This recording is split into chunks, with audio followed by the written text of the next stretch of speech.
Muhammad Zakiro. Perkenalkan, nama saya Najwa Cahaya Kamila. Perkenalkan, nama saya Nisa Vanessa Fitri. Perkenalkan, nama saya Putra Ari Chandra. Kami akan memaparkan tentang pemberontakan Republik Maluku Selatan.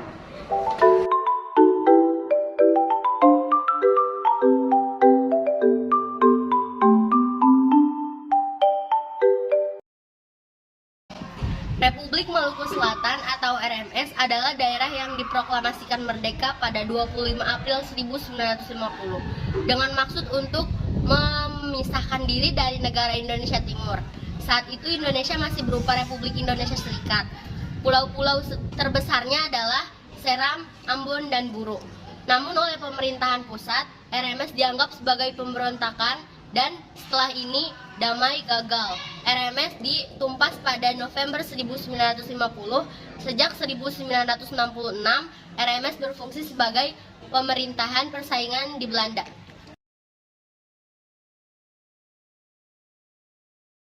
Lambang RMS menampilkan burung merpati putih Maluku bernama Pambo, dianggap sebagai simbol positif dan harapan baik.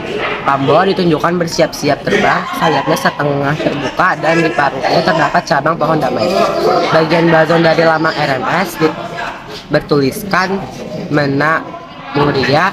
Slogan ini berasal dari bahasa Maluku Melanesia asli. Sejak dulu kata-kata ini diteriakkan oleh nahkoda dan pendayung perahu tradisional Maluku. Kora-kora untuk menyergamkan gerakan mereka saat ekspedisi lepas pantai.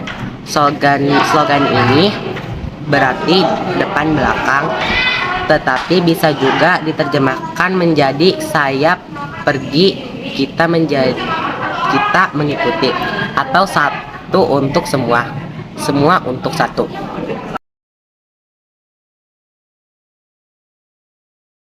Pemberontakan ini didalangi oleh Soumokil Mantang, seorang jaksa agung yang bermaksud untuk melepaskan wilayah Maluku dari Negara Kesatuan Republik Indonesia. Sebelum memproklamasikan Republik Maluku Selatan, Gubernur 9 Serangka yang memiliki anggota pasukan KNIL dan Partai Timur Besar terlebih dahulu melakukan berbagai propaganda, yang mana ini dilakukan agar wilayah Maluku bisa terlepas dari wilayah Negara Kesatuan Republik Indonesia.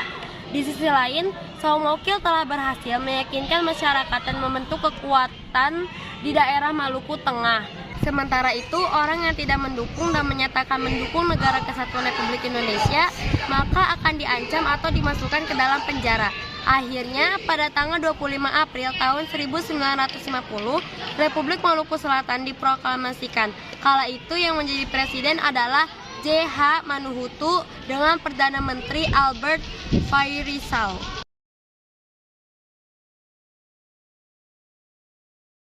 Sementara beberapa menteri terpilih antara lain adalah Mr. Dr. C.R.S. Soumokil, D.I. Gasbert, J.B. Patiradiwane, J. Joul, S.I.H. Norimarna, P.W. Lokolo, H.F. Pieter, Nafholt, J. Peruswarisa, dan I.R. J.A. Manusama. Sementara pada tanggal 27 April 1950, Dr. J.P. Nikiulu diangkat menjadi wakil presiden dari Republik Maluku Selatan untuk wilayah di luar negeri dan berkedudukan di Den Haag, Belanda.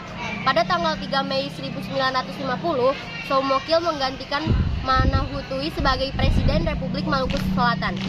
Tanggal 9 Mei 1950 dibentuk Angkatan Perang Republik Maluku Selatan atau APMRS yang dipimpin oleh Panglima Sersan Mayor KNIL D.J. Samson. Sedangkan untuk kepala staf dipimpin oleh Sersan Mayor Patiwale.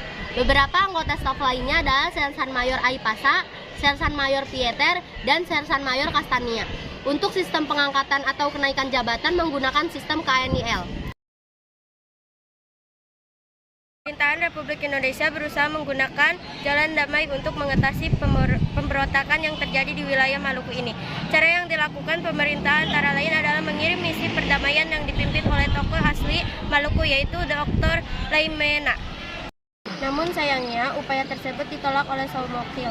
Selanjutnya mengirimkan misi perdamaian yang terdiri dari dokter, politikus, pendeta, dan wartawan juga tidak dapat bertemu dengan Soumokil karena upaya perdamaian tersebut ditolak. Akhirnya dilakukan agresi militer untuk membersihkan gerakan Republik Maluku Selatan tersebut.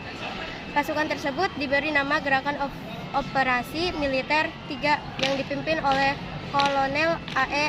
Kawilarang yang kala itu menjabat sebagai Panglima Tentara dan Teritorium Indonesia Timur. Akhirnya operasi tersebut dimulai pada tanggal 14 Juli 1950.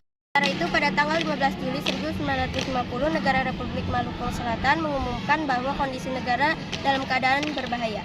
Pada tanggal 28 September 1950 pasukan GOM 3 menembus wilayah Ambon termasuk telah menguasai Benteng Niau Victoria. Dengan jatuhnya pasukan di Ambon membuat Republik Maluku Selatan dapat dilakukan.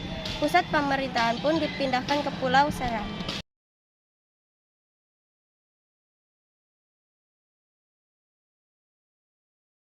Pada tahun 1952, Presiden Maluku Selatan J.H. Manuhutu berhasil ditangkap, sementara pimpinan Republik Maluku Selatan lainnya melarikan diri ke Belanda. Akhirnya, tokoh-tokoh yang berhasil ditangkap pun mendapatkan sanksi hukuman, diantaranya adalah sebagai berikut. 1. J.H. Manuhutu, Presiden RMS, dihukum selama 4 tahun. 2. Albert Warisal, menjabat sebagai Perdana Menteri Dalam Negeri, dijatuhi hukuman 5 tahun. 3. D.J. Gasper, menjabat sebagai Menteri Dalam Negeri, dijatuhi hukuman 4,5 tahun. 4. J.B. Patrajawane, menjabat sebagai Menteri Keuangan, dijatuhi hukuman selama 4,5 tahun. 5. G.G.H. Anitulev, menjabat sebagai Menteri Keuangan, dijatuhi hukuman selama 5,5 tahun. 6. T. Nusi, menjabat sebagai Kepala Staf Tentara RMS, dijatuhi hukuman selama 7 tahun. J. Samson, menjabat sebagai Panglima Tertinggi Tentara RMS, dijatuhi hukuman selama 10 tahun. 8. Ibrahim Oharila, menjabat sebagai Menteri Pangan, dijatuhi hukuman selama 4,5 tahun. 9. J.S.H. Norimana, menjabat sebagai Menteri Kemakmuran, dijatuhi hukuman selama 5,5 tahun. 10. D.Z. Peswariza, menjabat sebagai Menteri Penerangan, dijatuhi hukuman selama 5,5 tahun. 11. Dr. T.A. Patirajawane, menjabat sebagai Menteri Kesehatan, dijatuhi hukuman selama 3 tahun. 12. F.H. Pieters, menjabat sebagai Menteri Perhubungan, dijatuhi hukuman selama 4 tahun.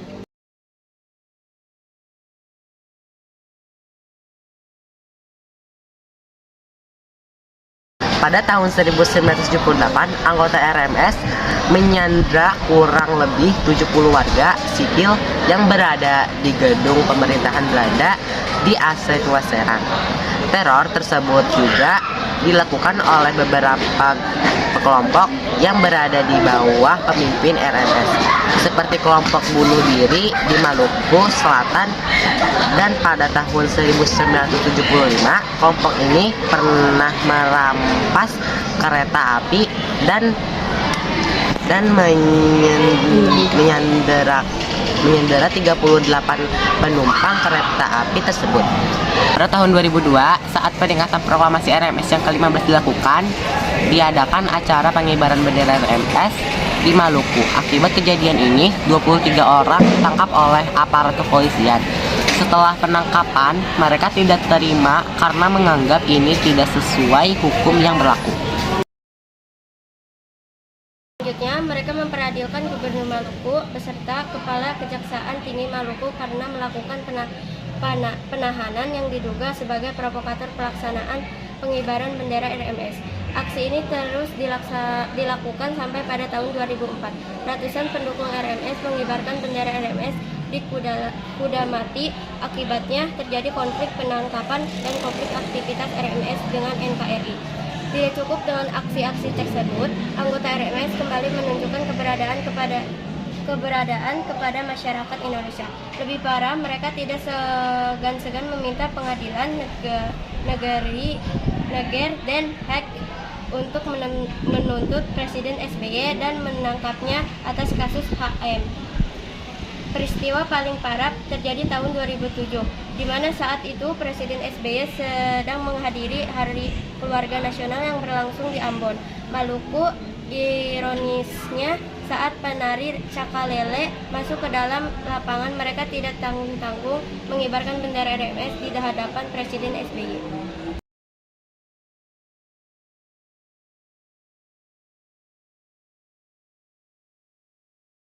Sekian pemaparan pemberontakan Republik Maluku Selatan dari kami. Mohon maaf bila ada salah kata. Wassalamualaikum warahmatullahi wabarakatuh.